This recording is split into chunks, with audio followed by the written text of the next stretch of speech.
السلام علیکم ناظرین، میں ہوں کامران خان اور آپ دیکھ رہے ہیں شو نیوز۔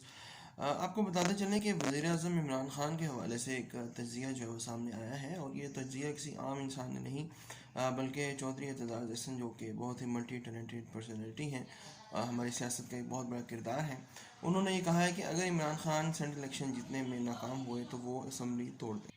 جی بالکل، اس حوالے سے یہ بات بہت اہم ہے کہ یہ انہوں نے کہا ہے کہ کیونکہ سینٹ الیکشن جو ہے وہ اس وقت بہت اہم صورتحال اختیار کر چکے ہیں۔ وہ اس وقت حکومت کے خلاف عدم اعتماد کی تحریک بن چکے ہیں۔ اگر یوسف رضا گیلانی پاکستان تحریک انصاف کے ووٹ حاصل کرنے میں کامیاب ہو جاتے ہیں اسلام آباد سے، کیونکہ ایم این ایز نے ان کو ووٹ ڈالنے ہیں، اسی طرح عبدالحفیظ شیخ جو ہے وہ الیکشن ہار جاتے ہیں، تو یہ عمران خان کے لیے بہت بڑا چیلنج ہوگا اس کے بعد گورنمنٹ کو کنٹینیو رکھنا۔ اور اسد زرداری کا یہ جو دعویٰ ہے بہت ہی امپورٹنٹ ثابت ہو رہا ہے۔ اس وقت عمران خان کو اپنے دوست جہانگیر ترین کی بھی جو ہے قربت حاصل نہیں ہے، جس کے بعد یہ صورتحال بہت سی ہمیں بگڑتی ہوئی محسوس ہو رہی ہے۔